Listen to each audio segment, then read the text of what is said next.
Mhm. Who are you, and what can people expect from your content when they catch it? On the internet, I am LighteningJR or Junior. Does not matter to me at all. People ask that all the time. I got the name because my last name's Lightning, and I'm named after my dad, but I'm not a junior. Mm, Different middle names. My content, so it's evolved over the years. We've went from like when I was young and in high school, it was like clothes and shoes. I did YouTube videos on that. And then as we kept moving, there was like a long break. And then I started streaming games in 2020 during the wow. COVID year. And then I took another break, was unfortunately laid off from my job, and came back, I want to say around January of 2021. And that's where I found Lego on Twitch. I was like, oh, I bought a Lego set after I got laid off, built the set, and I was like, this is kind of cool. So I started. That's where the hobby came in. I just started buying sets, and now here I am building Lego on stream and making videos about it. And Awesome. that's the primary thing I do now. So it sounds like you've had quite the background, quite the history.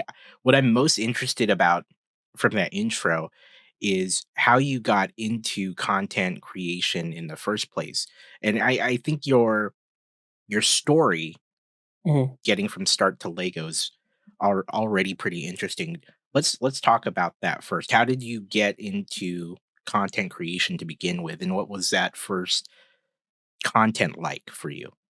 So I basically watched only YouTube pretty much since like 2013.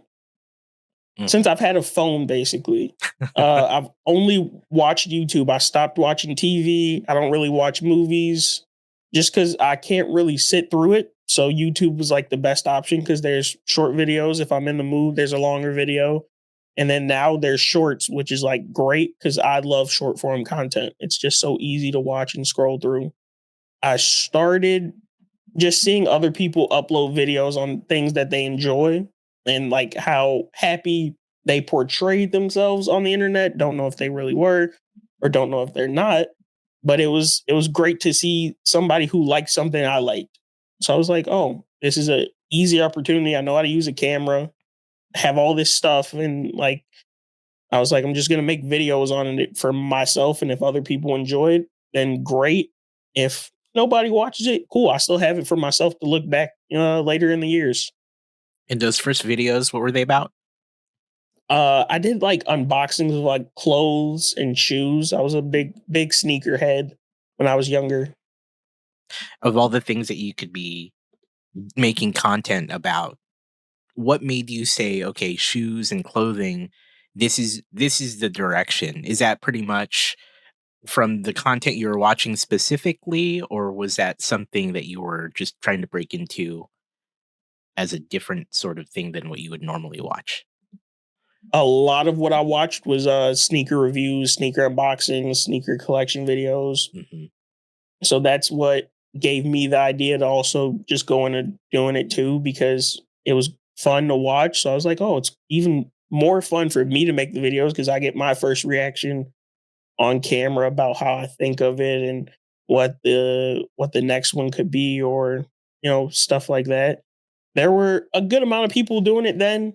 Of course, there's a lot more now, and it just faded out of my life because I really wasn't into shoes anymore. And then I kind of simplified what I wore. I wear pretty much the same thing every day. It's Yeah. black hoodie, black shirt, and then whatever color sweatpants that I can find.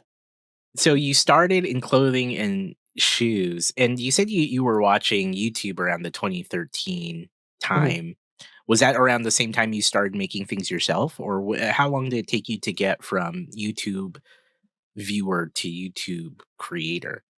The second I saw YouTube videos, I was like, I'm gonna make some. Mm, that's So it awesome. didn't take long. I probably watched YouTube for like a month before. And I was like, how can I do this? What do I need? And then how do I upload? Those were the only two things that I had Googled or Yeah. looked up online. doing that math, that's been about a decade from when you started to where we're at now. So going back 10 years, Mhm. Yep. that's incredible. What were those first years like, especially during that moment you were first getting started? How was that for you? What was it like trying to emulate the videos that you were watching and seeing, and how was it for you? To emulate, pretty hard because I don't have experience editing. I Mm, have a decent amount of photography experience and I know how to work a camera to record. Kind of always knew how. Just technology's been in my DNA since I was a child. Family has a problem with tech, they come to me. So it wasn't hard for me to figure out how to upload to YouTube.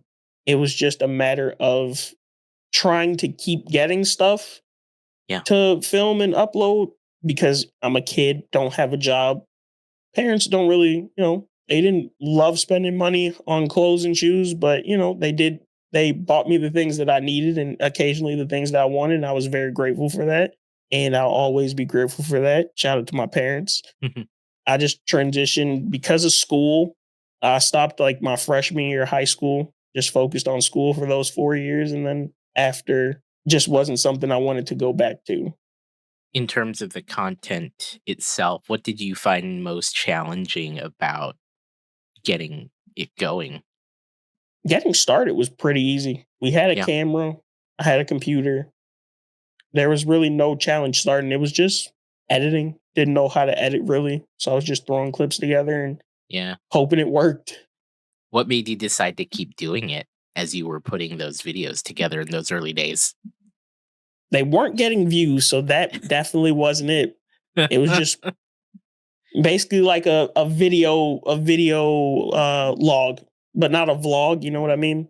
It's like a just a time capsule. Like I could go back and be like, "Oh, what did I wear to high school?" And Yeah. I can see it. What did I buy in high school and I can and go back and look at it. So I kind of looked at that from an early age like, man, I can come back to these videos one day and see what it was like when I was a lot younger. It's amazing to me.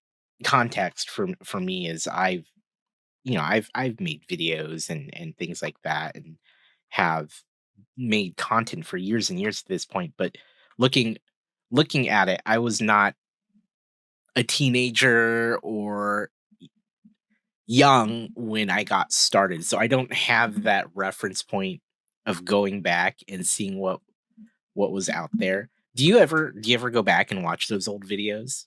No, I never I was like, I'll go back and watch these. I think I've went back and watched one and I cut it off maybe a minute in. I was like, I can't do this.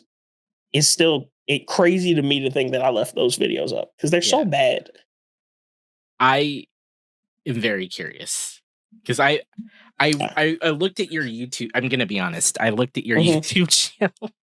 Some of your earliest videos were like quite old, and I don't think they were at the very beginning, but I think there was some around like 7 or 8 years old. Yep, the ones 2 years before those are gone. They're just gone. I was like in sixth grade.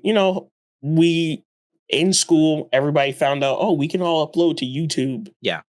So we're making stupid little 30-second videos, just as kids. I'm like, I'm not gonna leave those ones up. Yeah. I love it. I love the fact that there is so much out there that you could go back and look at. And knowing that you haven't really done so, I would Hmm. encourage you to, because I think that's going to be wild. I wish I had video of me as a younger teenager and seeing like I didn't have YouTube at that age, so I don't have that way to just look back at the archives and see what it is. So I think that's exciting that you have that. I know talking to Bricks O'Brien, he had something very similar in that he's been doing YouTube videos for years and years and years. And so I really admire the fact that you can actually go back and look at these things. And I would love to hear how that is for you one of these days when you go back and you watch those because That's incredible. And again, you did it with early content that wasn't Lego or gaming. It's really interesting to me. You're one of the few that I've talked to on the show that have done things in clothing or shoes or unboxing things like that. How does that type of content differ than the things that you do nowadays? It's still kind of similar Yeah, because I still do unboxings. So right. I technically still do the same thing I started with, Hmm. just slightly different. Actually, you mentioned it, and I pulled up my channel while like right there while we were talking. Hmm. The oldest video is from 2011. That is not posted. My second video ever was a room tour, which is kind of crazy because I got known for my setup in like my stream room. So that it all kind of came full circle, like exactly 10 years later almost.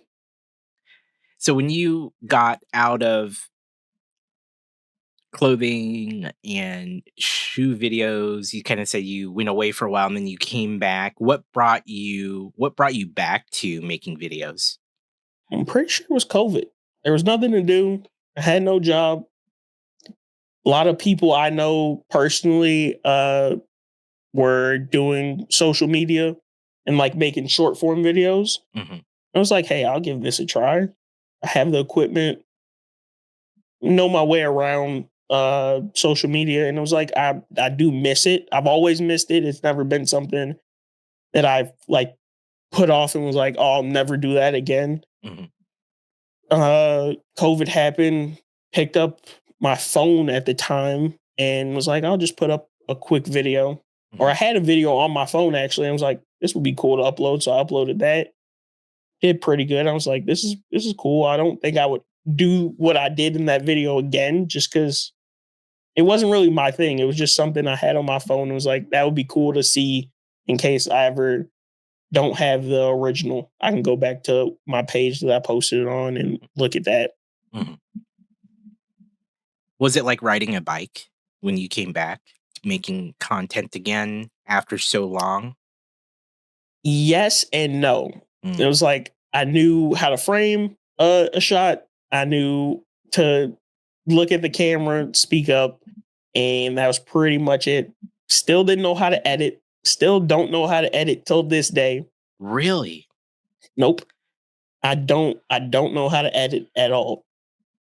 Is that something you want to do or No. not at all? I I I hate editing the few times that I've tried. It's not for me. I love the content creating part. I love the photography part, but editing a video, I just can't do it. That's impressive too. So, how do you deal with the fact that you're not really editing any of your content? Is it just as raw footage as you can get and then it goes straight to YouTube and things I like that? I can schedule a video. Well, I can plan a video in the way where I can shoot this clip.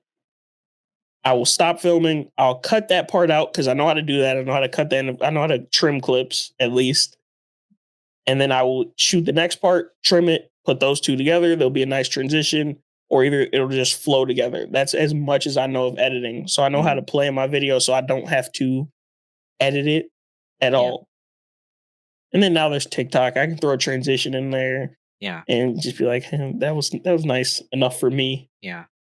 So you still keep it as basic as possible, as close to raw footage as possible, but you do some trimming here and there as needed with some transitions potentially. Yeah, that's Okay. pretty much it's the only skill I've got. Yeah. I think that's awesome though. I think that for a lot of us who are working on video content, especially those of us coming from the live stream side of things, I think that editing is really scary. And what some may feel like you, where we feel like it's just not, it's a lot to learn, or we maybe don't want to take the time to because it's a very involved thing and it is very time consuming itself. So that's impressive, man. So you came back to videos and content Mhm. creation around COVID time. Started throwing some things up on YouTube and or was that Twitch actually? Which I think I posted a TikTok oh okay, great. Yeah. before I started. No, I think I started streaming first. Mm. I was playing games. You're playing games. Where were you? Were you here on Twitch or where were Uh, you? I was. I was Okay. on the same channel I have today, not by the same name, and I was playing. Yeah, I think I was only playing games. I didn't even upload to any other platform yet. That Mm, came after I started streaming. cool. What kind of games were you playing when you started? Oh, I was playing the big one for me was a game called Wizard 101. I played that because that was like a childhood game for me. So I was like, oh, this would be cool to come back to. Mhm. Valorant came out not too long after I started streaming. Mm, Of course, Call of Duty. That's been a part of me since I was a little older, like pre high school a little bit. And I think that was it. I think I yeah. was just playing Call of Duty and Wizard 101 and then Valorant later on. How did it feel to start doing live streams versus the videos that you were doing years before? I thought streaming was so much harder than for me to record a video Mm, that takes 5-10 minutes. mhm, And it wasn't like the time thing, it was the amount of knowledge you needed to know about Twitch, mm, OBS, the plugins for it, having alerts, a background, all that stuff. I knew mhm. nothing about it. I was like, oh, I have to go actually do some research for something that I want to do now. So it took me probably like a month, almost a month to learn how to use Twitch. I Yeah, was always a viewer, but never a streamer. yeah. So you had to do research on OBS settings, getting all the basics down of Twitch itself. I'm sure you probably watched videos on general streaming tips, I imagine, and things like that. Was there a lot of research? What that research look like? Was it mostly like YouTube videos and things like that? Yep, YouTube. Yeah. YouTube is like it's the backbone for my knowledge. Um Same. how to what platform you use to stream? Like I didn't know OBS was a thing. I thought you just log on to Twitch and stream from Twitch. Yeah. So I had to learn OBS uh and alerts. Those were like the two main videos I looked up. I was like, I know how to talk, I know how to play the game. Just show me how to set up the OBS for like two scenes, a starting scene, a game scene, and an end scene. Yeah. And how to like where to put everything, like all the sources, mic, video, and then what order basically. Right. And what website I needed for alerts. Those are like the only things I had to look up. Incredible. What for you was the one thing that you learned that blew your mind? Was there something in all of those tutorials that was like or videos that was like, "Oh, this makes total sense." Yeah, the fact that you have to use another piece of software to stream. Yeah. That was OBS. like that was insane to me. I was like, "Oh, I just log on to Twitch. I have an account. Can I just click stream and it shows my computer?" Yeah. So the fact that I had to like learning about OBS was probably the thing that blew my mind the most, and like the amount of things you could do with OBS later that I learned later on. Yeah. Compared to all the things that are available now for, new streamers, what is your thought on that? Knowing that there's so much more out there for someone who wants to start fresh, compared to I mean, it's only been about 3 years since you started streaming itself, but even in that 3-year gap, how do you feel about everything that's out there for a new creator? It's great. There's full on tutorials now on YouTube. It's a full playlist. You can watch it from top to bottom.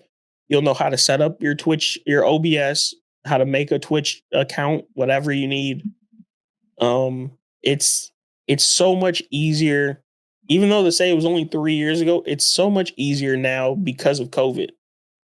Everybody started streaming then, so many people put out videos on, oh, this is how I did it. This is how you can do it too, and they just streamline the process for everybody. What video or series of videos or creators that had those videos were the most useful for you? I'm gonna be honest, I don't remember who I watched. Then I think I just watched whatever the top video was. Yeah.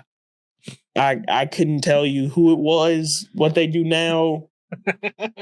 I'm really bad. I don't even think I subscribed, which is pretty bad because they helped me out. Yeah. I'll tell you, I'll be honest. I remember some of the first videos that I watched in getting started, and the video that I found when it came to setting up things was by Tim the Tatman. That's how long ago this was for me, searching for like getting started with streaming or OBS and things like that.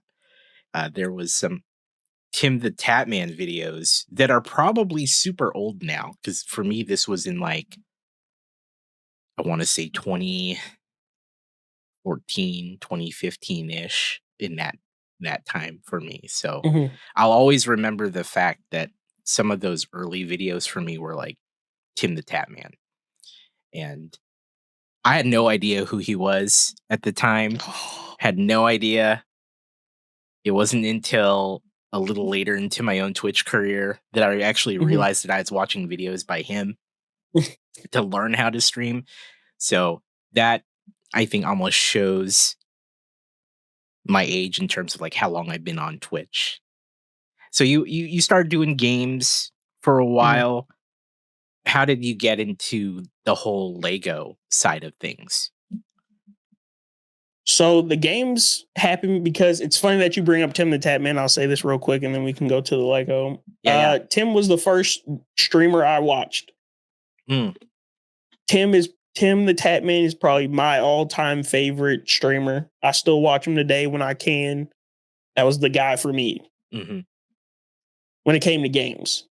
When it came to Lego, never knew anything was on Twitch besides just chatting and gaming. Those were Right. like the two big things when I came on here. And I think one day I was like, I have a Lego set. I want to watch other people build while I do this. Is in YouTube. I knew a couple people who did like Lego videos on YouTube, but they're not building live. I was like, I want somebody live. So I came over to Twitch, typed in Lego, literally just typed Lego, not bakers and crafting, just type Lego. Actually, I typed Legos in case anybody, spelled it wrong. Yeah. And I found, I think Lone Gopher was the first person I ever saw building Lego on stream. And until recently, this, I'd never talked to Lone. That was funny when that happened. And then Zach was probably the second person and kind of like was like, oh, what do you do on stream? And this was before I started streaming Lego. And Zach was like, oh, I'll drop you a follow if you ever, I'll stop in one day if you're ever streaming, building anything. And I was like, oh, that's cool. I streamed my first Lego set probably like a day or two after seeing Lone and Zach. And that was pretty funny because I never thought I'd build live on Twitch. I was like, this is a gaming website. I don't really have a setup to build live, and that's where this whole thing came from. So I blame Zach for the amount of money I've spent, just so he knows. I blame Zach too for the amount of money I probably spent on Lego. I blame him and Fred and AZ for the amount of money I've spent on Lego. I Uh, blame AZ for the keyboards. the keyboards. I was going to Yeah, say, yeah, you're into keyboards, oh yeah, I and didn't even mention that. yeah, let's talk about the keyboards. So, for those that aren't familiar with your keyboard Mhm. hobby, talk a little bit about that and how that factors into all the things that you do enjoy uh, doing. That's a whole separate thing. Yeah, Let's yeah, yeah. see. So when I built my setup, I didn't know anything about keyboards. I was like, I'm just gonna buy whatever the cheapest thing is. And I'm just gonna. Well, I was like, I'm gonna just stick with one brand. And Razer, everything's always on sale for Razer because they're such a big company. Yeah. So bought everything Razer, and Yeah. then YouTube video pops up one day. You know how the algorithm works. Yeah. YouTube video pops up. It's a guy doing like a typing test named Teha Types. I was like, that sounds really nice, like compared to my keyboard. So I was like, what's this about? And he had a link to his Twitch and went over to Twitch, saw him build a keyboard. Next thing you know, I had like 3 on order. That's amazing. So that happened, and now I try to get everybody I know to build at least like one cheap custom keyboard just because it'll change your life. Yeah. It's great. But don't make it a hobby. That's like the disclaimer there. Build one, leave it alone. It's so funny because this came up between you and I in the past, and you were just linking me all these entry level keyboards. I was like, if I can get them to get one, I'm going to do whatever it takes. If I have to find the link, find a sale, a coupon, whatever. I was very close so many times in our DMs. Every time you send me a different link to something, I would look at it and check out the keyboard and almost buy like or buy it on the spot or click add to cart. And I bring up the keyboards. I know we were talking about the Lego portion, but I bring up the keyboards because I know that you've done content around hardware and things like keyboards, mice, etc. What brought you into making videos for that? What made you decide to start including that in your content as well? So I call it my tech era because I don't really do videos on anything tech related anymore. Right. That was probably what I've watched the most on YouTube. Setup tours, reviews, stuff like that. You know, how to build a PC because why not? And I was like, oh, I have all this stuff when had my smaller setup, and I thought I had a lot of stuff. And I was like, I'm gonna make a video on this. This is cool. And people ended up liking it. They were like, "Oh, can you tell me more about that mice you have?" Like, I had a mouse, and people were like, "Oh, do you like that or this one?" And I was like, "This is kind of cool getting to talk about something that I like with other people, just because we had a common interest." And now not making content on tech is like, it's hard because there are videos that I would love to make. It's just I don't have the time. My first sponsored anything was actually a tech company that sent me something for free out of the blue and pretty funny. Because that's something I've never experienced, just getting sent something and being like, here, make a video. What was it? A Switch OLED case. My most viral video is of the OLED versus the regular Switch. Has like I think 30,000 views, and it was a video. I'll say this: it was a video that was never supposed to get uploaded. I hated the video. Really? What'd you hate about it? I don't know. It was a weird video for me. I was like, I don't like this. I'm not gonna upload it. I didn't have a video one day when I was like on my grind uploading. And it went up, and the next thing you know, boom. Yeah. Just out of nowhere. Yeah. 30,000 views. Yeah, on TikTok, and I think 30,000 on Instagram too, maybe. I haven't looked at it in so long. But I think that's incredible that it just goes to show how it's so hard to predict how your content is going to hit. So often there are times where we ourselves are not a fan of or think the video is going to do well. And then you throw it out into the world and then it might go viral, right? Yep. Yeah. But that's the thing with my content too. I don't upload anything thinking it's going to go viral. If I upload it, it's because it's something that I just want out there for me later on, or just to share something with other people who, you know, because most people I follow and that follow me, we have the same interests. So it's cool to see what they post. It's cool for them to interact with what I post and vice versa.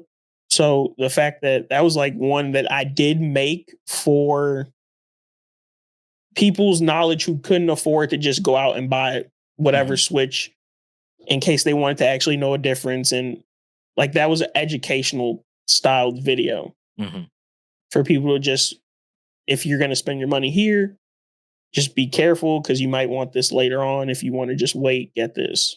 mhm. So that was a video more so to help people. And it just wasn't my style. Yeah. My style was just uploading what I enjoyed.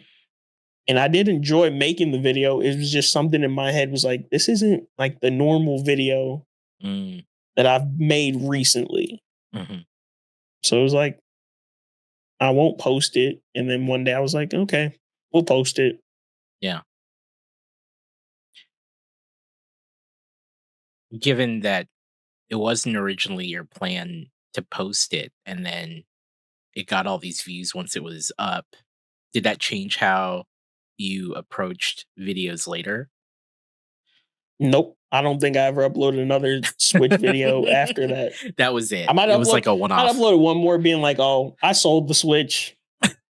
Just so people knew Right. that I don't still have two, because people would still DM me and ask me, hey, do you still have the second one? I'd be like, nope. No. So that was probably the last video I uploaded where I was like, this isn't really my thing. Yeah.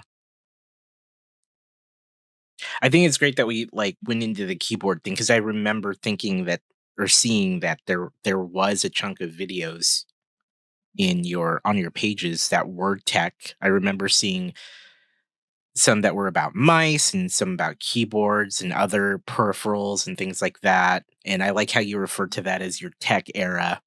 And then it sounds like it was particularly difficult to kind of keep up with that particular kind of content. W- What made you just decide to stop altogether doing that sort of stuff? I wouldn't say it was difficult to keep up with it. It was more so just of a time thing. Like with the Gotcha. videos I do now, it's still just a time thing. I don't have as much time as I would love to have. I'd love to have extra 10 hours in the day so I could actually do all the videos that I want to do. But the Lego content became something I could do because I streamed and I could just do the video there and I Yeah. can just see the transition of the set. But the tech will probably come back one day. Hmm. It also doesn't help that everything's just rotating. I don't have a consistent mouse, keyboard, mic setup. Mm. So it's hard for me to make a video to let people know how something is, and I don't use it for long enough. So you're saying when you get more time, you'd like to focus on more tech content. Yeah, I probably, along with Lego, I love building setups more than anything. Yeah. Like It's just, whole setups, which yep, includes start from the ground up, just set everything up. Okay, weird enough, I like cable management, but I do it very badly. Like it'll look great. I just pray you never have to change anything because you're not going to find the cord. Yeah. Well, we were So talking earlier about your microphones and how you're saying how you're dreading having to take it apart and then put it back together. yeah, I promised everybody who knows me, I was like, I'm not going to take it apart again. Like Uh-huh. once this setup was done, I was like, this is it. Yeah. Until I move, I was like, this is going to be the setup. Yeah. And now my mic has a buzzing sound, but it hasn't done it today, so I might not have to take it apart. I think your whole background in terms of what you've done on stream or on YouTube and across all the platforms is really interesting. That and this kind of comes with you having done it for so long. The fact that you went from clothing and shoes to some tech and gaming and then now Lego is a focus of yours. Was there anything I missed or was there any other kind of things that you covered in your content that we haven't talked about? I made car videos for like a month. That's right. I do There was a remember time seeing. when I had a car that was like a dream car for me. Mhm. Before the car I have now, which I called my dream car, which was because I worked for the company that I worked for Ford. So I drive a Ford. I've driven Ford for the last two cars I've had. Mm, And I worked for that was my first job ever. Was yeah, a porter for a Ford dealership. And I was able to get a very nice car from them. that's awesome. I love that. I think that's incredible. So we've done basically quite a collection of different types of content. Are there any particular things that you're wanting to make content for that you haven't yet done, and if you had the time, would consider doing too? Lego is it's probably been my favorite thing to make videos on because I also get to take pictures of them. And Mhm, I enjoy taking pictures as well. mhm, Tech that'll always be there because I stream and everything, so I always have tech around me. It's mhm, just a thing that's gonna be there whether I like it or not. I wouldn't say there's anything else I want to make content on. mhm. I pretty much have covered everything I've enjoyed, Yeah, except like there's hobbies that I keep for myself that I don't want to bring any type of filming into it. That's more so like in the moment type thing. I play Pokemon competitively, like really? TCG. That's awesome. I played that since I was a young kid. Go to the comic book store or the card shop. They have tables in the back, and you set up and you just play for the day. It's just something that's nice and calm. That's a that's a really cool thing that you keep for yourself, and is that something you have decided that you'll probably ever make content about? Is that something that we would never see? I said if I play because I haven't played a full season. Uh-huh. There's like a actual season for the Pokemon TCG. I said if I ever play a full season and I go to Worlds, I'll vlog my Worlds trip, Oh, that's which because awesome. Worlds changes every year. Like most recent Worlds was in Japan. If I got to go to Japan, I would like I'll vlog it for the week. That this is the one time this can be on the internet for me. So if I ever decide to play a full season, if that's a time thing right there, I would definitely put out a piece of content on it. Yeah, But for the most part, it's just a personal thing. Other gotcha. things like I like playing basketball occasionally. As you know, D&D. Love Yeah, D&D. yeah, Now, yeah, I play that almost every week. I've taken yeah, the last week off just because other things that I need to take care of and poker. Love poker. yeah. I don't promote that on Twitch just because it's not something everybody agrees with. So I'm like that can just stay for me, so I don't have to deal with other people. Understandable.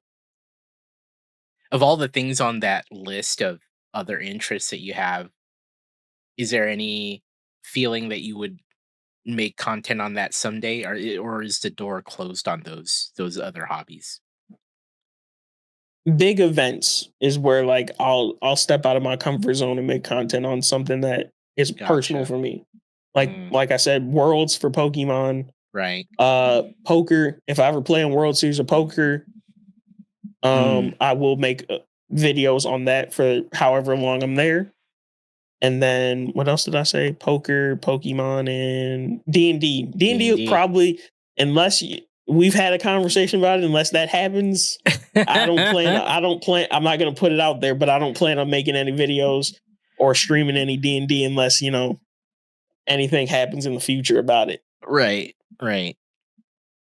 Doing D&D as a content, like doing D&D, we've talked about this a little bit before. Yeah. It's a different beast overall. It's definitely not streaming or recording a video for particular content sometimes changes the content significantly, or the Yes. core of it. D&D is definitely one of those because then it becomes more performative in that you're trying to also make it entertaining to people who are watching, and so it's no longer just about the entertainment and fun for the people in the game, it also has to be somewhat is is packaged the word, but presented in a way that people who Yeah. are watching can also consume and enjoy it. So What you're playing, it's about you, your friends. You're changing the way you do things because you want to make sure they're also entertained, which is not bad at all, but yeah. it changes the way you've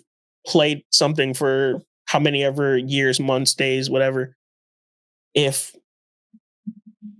I get hit up, like let's say one day I blow up just off of a random video and I get hit up to go be on a D&D stream. I think we know what stream I'm talking about. I'm going to Yeah. go. I'm not going to miss that opportunity now. Yeah. It's also not something I have to do weekly or monthly, that also Hmm. puts a toll on it when you're now obligated to do something. Right. Anytime you have to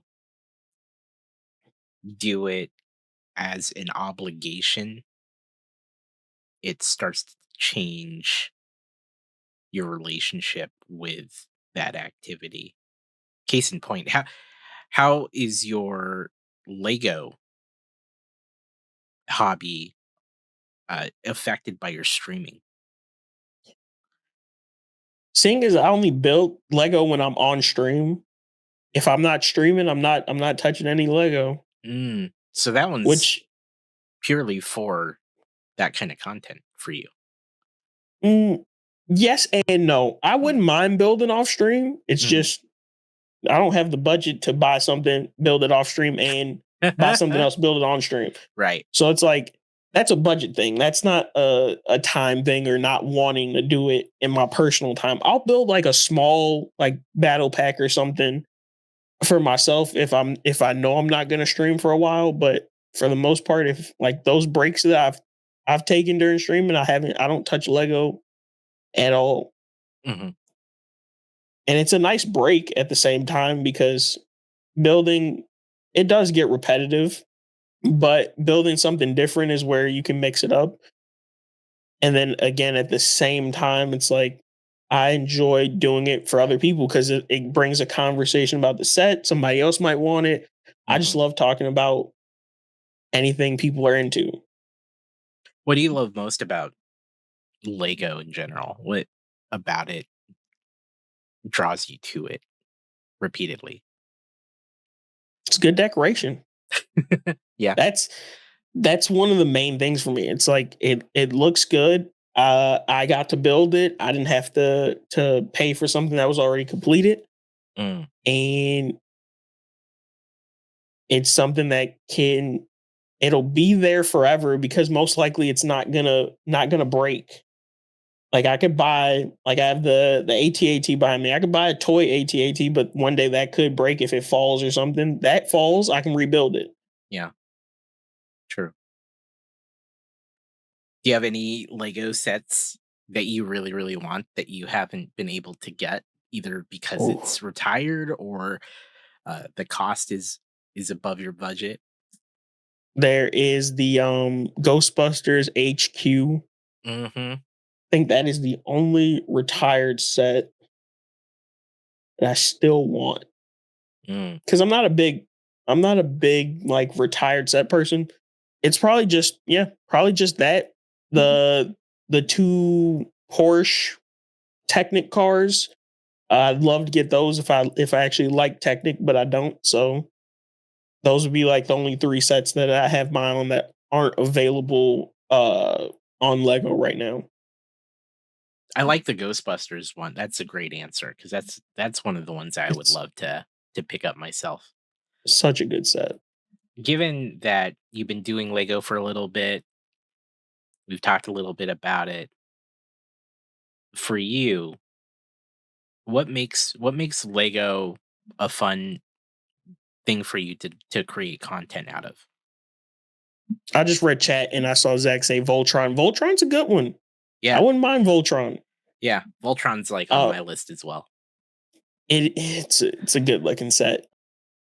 It's interactive. I think that was the big thing for me because a game, it's interactive, but one on one. Yeah.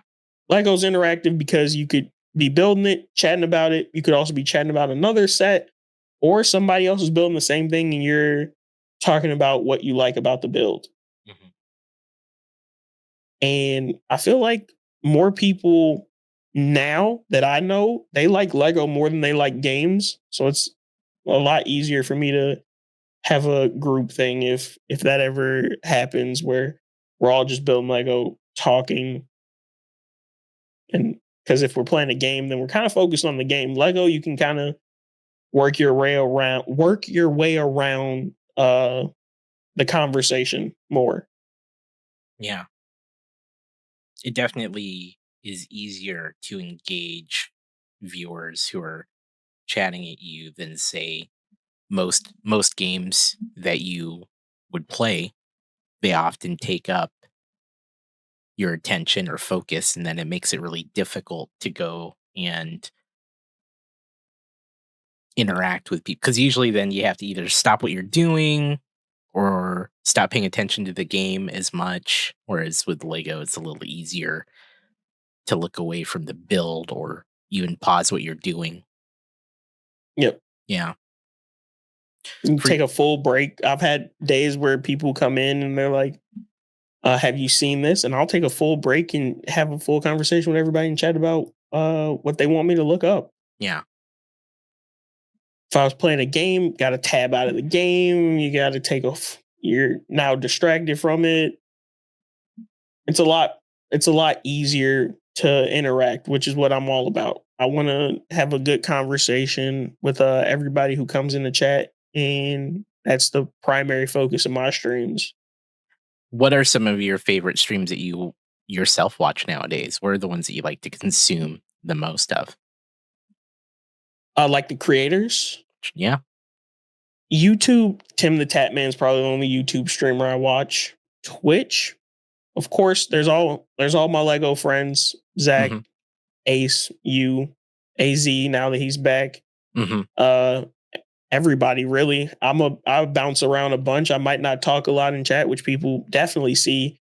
But I'll have 15 streams tabbed up just supporting everybody. Yeah. And I'll bounce around if I'll watch somebody for a few minutes and then I'll watch somebody else. I'll take that time out of my day to do that. And then one person ends up just sticking no matter who it is. I just get everything done in here while they're up. Have two people up at the same time sometimes. Everybody like that. Gaming wise, that's hard. I don't think I really watch. Actually, yes, I do. There is a streamer. I watch Pokemon shiny hunting a decent amount.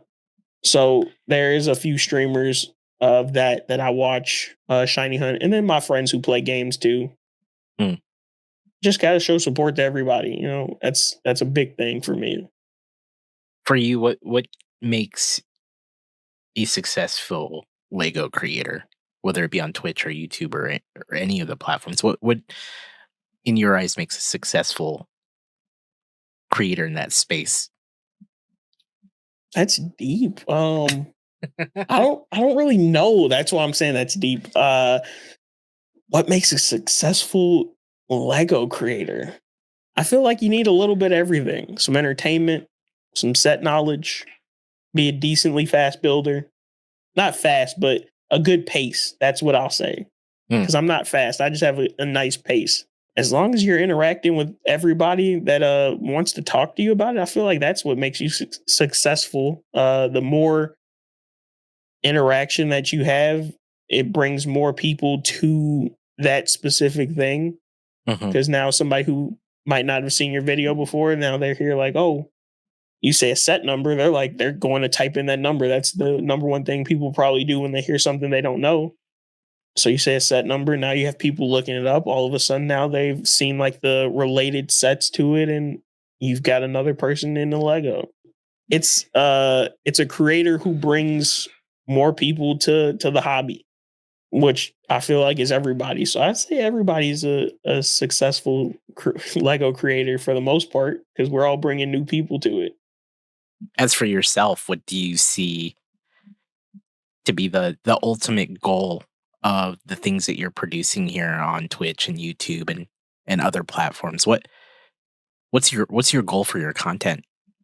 I don't think about that anymore. When I Mm, first started, I was like, I think everybody who starts content, it's like you're doing it for yourself and then one day to go full time. That's like the number two, like the top two things that I first thought about. I was like, I enjoy the videos, first of all.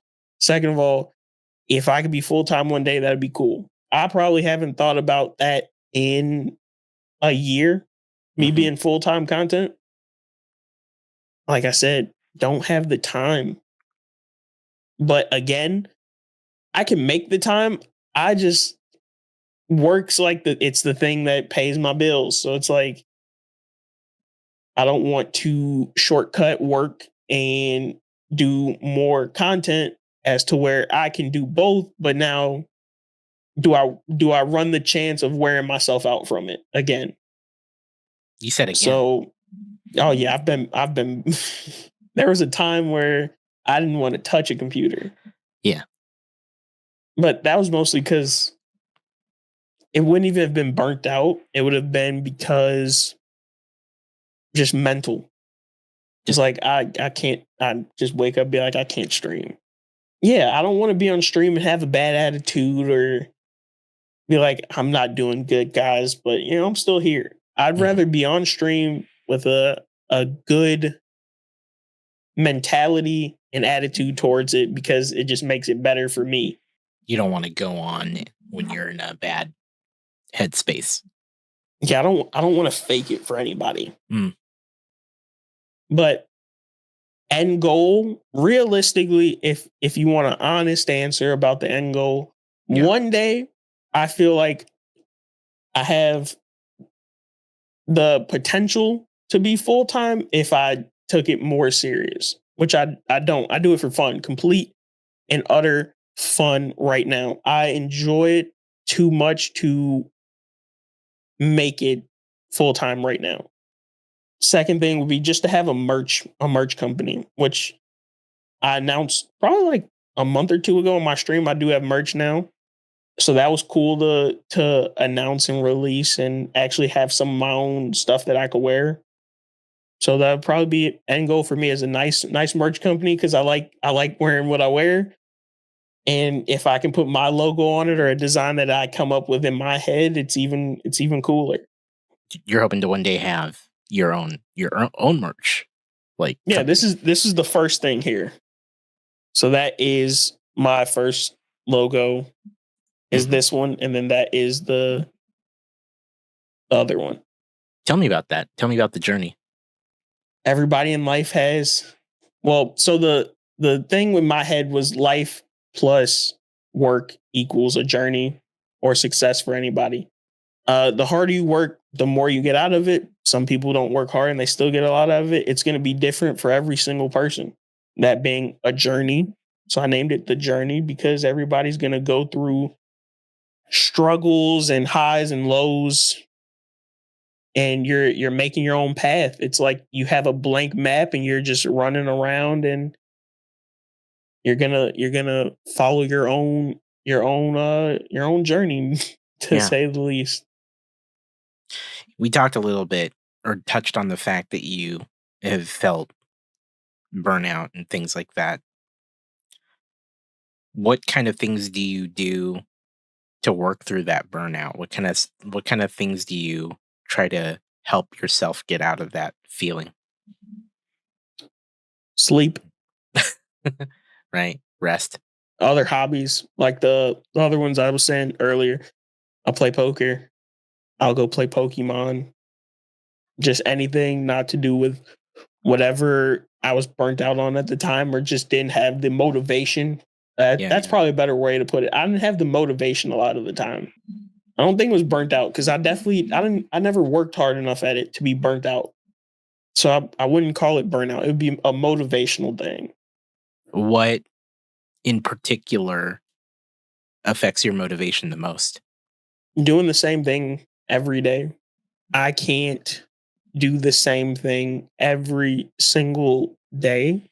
And I feel like me not diversifying content ever, I've always done one thing. Mm. has just led me to being like, you don't want to do that anymore. It's like you did that yesterday. Why do it today? Take a day off, and then a day leads to 2, and then 3, and then next thing you know, you haven't been seen online in 6 months.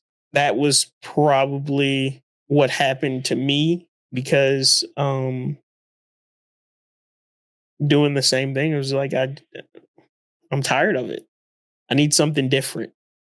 And I never wanted to introduce anything different because I was like, that's not what you do. It's Right. like, oh, you don't play games on stream anymore, so just take a break.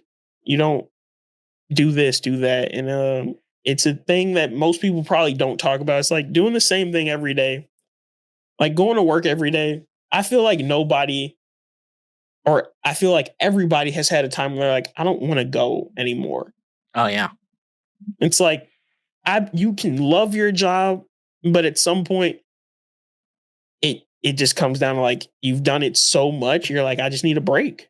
Hmm. So I feel like that's what's happened to me a few times with the motivation thing, and then it comes back, and then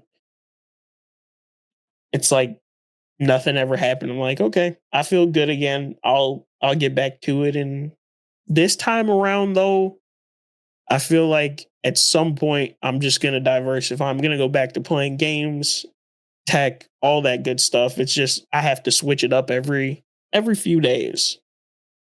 What would you say to someone who is feeling unmotivated because of that very thing when they see that they've been doing the same thing repeatedly and they're starting to feel like they can't do it anymore? What would you tell those people? Well, the first thing I'd ask is, are you doing it for yourself or are you doing it for the viewers and the views and all that stuff? Right. If you're doing it for yourself, there's obviously probably other things that you like. Change it up, post something different, Hmm. share another hobby you have that's something you want to put out there. Because at the end of the day, most likely they're there for you and not the specific thing you're doing. Yeah. But there's always the people who are just there for that specific thing. You have to be okay with them not showing up when you do something else. So if that's what matters to you more is the people showing up, then keep doing what you do, and keep having those people show up if they mean that much to you. But if it's for yourself and them as a mix, they're gonna understand you doing something different than what they've seen you do for however long. That's good. That's good advice. Definitely thinking about why you're doing it to begin with is huge. It's a big part of what can affect our own motivation as well as potentially, depending on where you're at with it, lead to the burnout, right? Like if you're repeatedly doing something that you yourself, I mean, people who love what they're doing can get burnt out or feel unmotivated, but even on a different level of they're doing it for other reasons that are not as focused as I just love the thing, right? I just love the thing that my content is about and I love content creation. It can definitely make it harder to keep doing it. How often do you think about that sort of thing in context of like your own content and your own approach? Probably once a month. Yeah. I'm like, if I have so I don't I stream less than probably everybody else. I stream maybe once a week. I've been once a week consistently for a few weeks now. Hmm. It used to be more. I used to stream like 4 to 5 times a week. Right. Once is like it's a good amount to where I don't think I can get burnt out because I'm not finishing a set in one stream Yeah. unless it's a small like speed champion or something. Yeah. It's not done in one stream. So now I'm motivated to finish that. So now it's like guaranteed next 2 weeks I'm here. Yeah. Um, but I think about adding content pretty often. Like, oh, I want to play this game, but I also have that set to build. So it's like Hmm. I'm always thinking about the Lego kind of. side of it. Yeah, And you don't, and then as we talked about, time is such a factor, right? You don't have a whole lot of time. So then right. it becomes a priority of, okay, well, Lego's the thing I want to do. So those games won't happen, right? You're speaking to the things that I think a lot of us tend to run into or feel, especially when we are super niched down to a particular thing. And admittedly, a lot of the folks I think in the brick building community, a fair amount of us are mostly focused on Lego. So then it becomes that thing where, like you said, it can become tough, because if that's all you do, then you run the risk of feeling burnt out or not motivated to continue because you're doing the same thing. And it sounds like you, given your background, you've done so much in terms of the different types of the content you can make on different platforms, and there's that hope that at some point you'll get to do more of that. What would you tell someone who feels stuck doing the same thing but wants to do more or do other things in their content? They want to do more. Just do it. Just if you want, if deep down inside you want to try something different and you don't know how people are going to react, just do it. Mm, Uh, the reaction should and shouldn't matter. It's always like hard to pick one side, whether it should matter or shouldn't. I'd say right. it should be a nice mix. If your audience hates something you're doing, maybe that isn't the audience for you anymore. If they're loving it, then if they're loving everything that you're bringing to the table now, it's like that is exactly why you should try something different, because now you've seen a result off of you doing a different type of video or stream, and they're like, "Oh, we love this." And now that's something else you could have done a long time ago, but you had to wait because you were so worried about what other people might want to do. Like when everybody started playing Destiny and Diablo, like those 2 times there, I was like, "This is great. Look at everybody doing something different that they enjoy." And everybody seemed like they love playing the games, and people still love Destiny and Diablo, I'm pretty sure, and it's great to see they were like, "Oh, we're gonna just bring this to stream now too." Zach in the chat points out something here. It doesn't help if you get grief from the community members if you switch it up from time to time. What thoughts do you have on, say, a streamer or a creator is known for one thing and then they switch it up like you're recommending here, and then some people in the community react negatively to that? What would you say to that, or what are your thoughts on it? Try to ignore it as best as you can, Yeah. because obviously if they have a problem with you doing something else that you're happy doing, they aren't there for you. They're there for that piece of content you were focused on because it helped them. They were taking all the benefit from it and leaving you with nothing. So now that you're doing something else, just try to ignore it. People will leave and come. It's inevitable. It's going to happen. It does not help though that people don't understand that obviously if you're doing something different, it's because it's something you enjoy. And if they don't enjoy it, they can keep that to themselves and just watch the part that they do enjoy. Right. I've seen people who play Fortnite and they're like, they switch to Call of Duty and they're like, "Oh, Fortnite made you. Why did you quit playing Fortnite?" It's just something different that they wanted to do. Right. And the community, they'll hate it. And next thing you know, the streamer gets even bigger because there's another community that appreciates everything they're doing. Mm.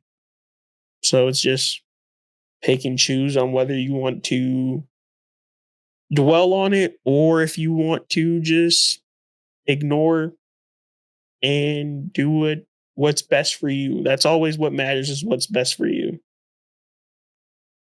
I completely agree. I think that is definitely something creators get very lost in, because they want to make their community happy or not lose viewership because of it, and then it kind of clouds judgment sometimes of the creator because then they're trying something new or different, or even particularly, as you pointed out, something that they might enjoy for whatever reason that is not the thing they're known for, and then it becomes somewhat of a negative experience, right? When you get those people in the chat criticizing it, which can sometimes happen.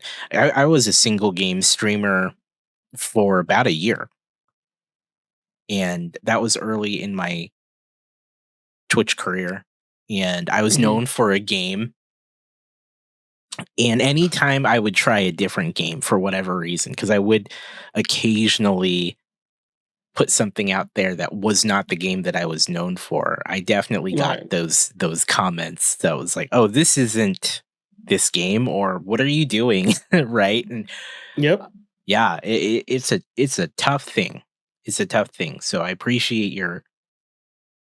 your thoughts on that because definitely it should really be about what you want to do in the end as a creator.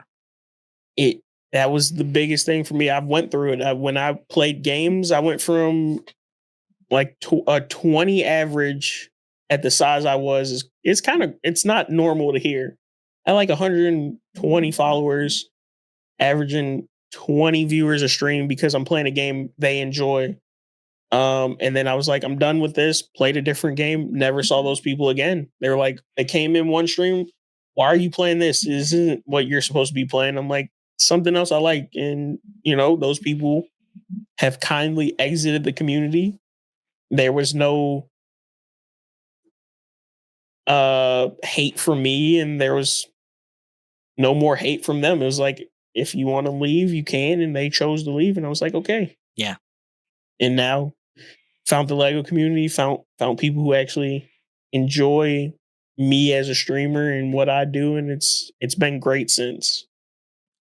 What do you like most about your own content? I like that it all relates to me. Mm. It's everything I make is something that I like personally. It's like a time capsule. I've seen the evolution of what I do like and don't like, and what I'll probably like in the future. Um, so that's just what I like, is that it's just evolved over time with me. It hasn't stuck to one thing, even though I don't want to do that thing anymore. How have you grown as a streamer and a creator since, or at least how have you changed from those early beginnings to now? I hated being on camera. I don't mind being on camera now. Yeah. I'm a lot more comfortable being on camera. Still a Hmm. little awkward. I feel like that's probably been the biggest thing, is just the confidence on camera, me not being as awkward in front of the camera. There have been times, like, I used to be a person who you would never like see, like, there's streamers who they're streaming all day and they're like, I'm gonna just eat on a stream real quick. You would have never saw me do that when I first started streaming. It was like, people are Yeah. just gonna watch me eat. That's so weird.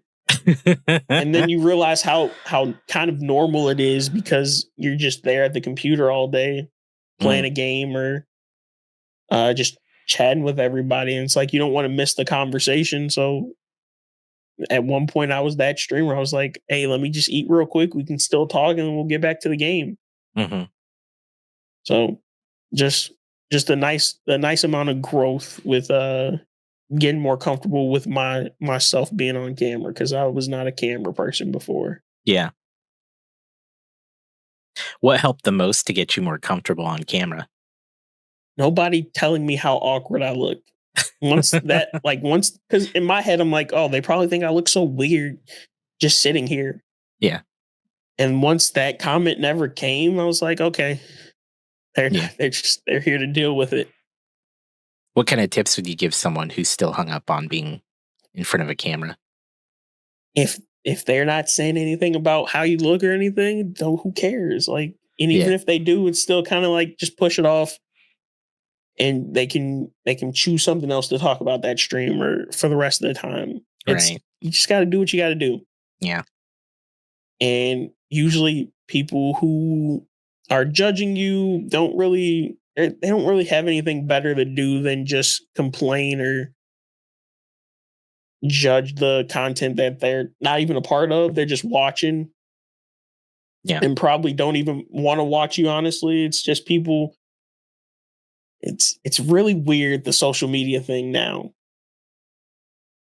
Yeah. Definitely. It's like hate comments. I've never understood hate comments either. It's like you took the time to make a hateful comment or comment about how you don't like something when you could have just left the video, but you stayed, watched the whole thing, and then said, "I don't like you." Yeah. The internet is tough in general, whether it's the YouTube comments or the Twitch chat.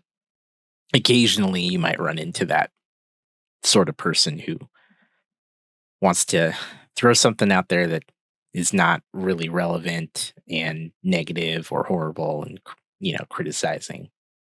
But it's something that I don't think is ever going to change with social media. So I've gotten used to it. Also, being a person of color, I get those comments too, and it's so I'm numb to it. I just ban them, and I'm like, we're gonna move on. Chat, you don't have to talk about it. It's a swift ban. And I move about my day like nothing ever happened. I've had It to do doesn't the same. affect me. You're not here in person because most likely if you were, you wouldn't say it to me. It's Yeah, something you got to get used to. That's a big thing. Is like don't let the hate stop you. Usually if they're hating, you're doing something right. definitely it's something I've unfortunately had to learn to deal with too. So early on making content, you get those comments sometimes and it's just ridiculous. So I've come to the same conclusion in terms of ignore, ban, move on, call it, call it a day, move on to the next Yep. thing. How has content creation affected your life? How has it changed it? Hasn't really changed. Mm, I'm pretty much still the same person hmm. because I don't walk around with a camera with me. Um, Yeah. my phone's with me, but again, I don't post that often throughout the day. Like the only time I post is if I'm at home. Again, I do look at social media a lot more than before now because there's always ideas out there, a different way to take a picture. So I kind of look at it a little different in my head now. So I think the only thing that's changed is I think about content 50% more than I used to. It used to be never, now half the time throughout the day I'm thinking about a video or a stream I want to do. What's next for you? What kind of things are coming up with your content? People from my stream are gonna laugh. I still have to film a setup tour. I Yeah. still need to film that. That still has to come out at some point. Yeah. I've promised that video for last 2 years now. Oh, come on, man. That video's been promised for the last two, but my setup in the last 2 years, my setup's changed 4 times. So there's never been a consistent one to make a video, like a full YouTube video on. Yeah. What's stopping you from making one? What's keeping you from? My setup isn't done. Well, is it ever done? Yes, there's a time where it's going to be done for a period of time. Now I come in every day, there's stuff getting moved around and everything like that. My people in my chat also want a video on Kevin. If you don't know, I have a penguin named Kevin, inspired by Tim the Tat Man. The same penguin he has, I have. He said people use channel points. He comes on the desk. He sits there. He chills with me during stream. He's the best streaming buddy you could ask for. He sits there and watches. Yeah. So people want a video on that. So at some point, I'm gonna give people a Kevin video so they can leave me and Kevin alone. A setup tour is gonna happen as soon as it's done. Yeah. There's one area over here. Once that area is done, I will give everybody a setup tour.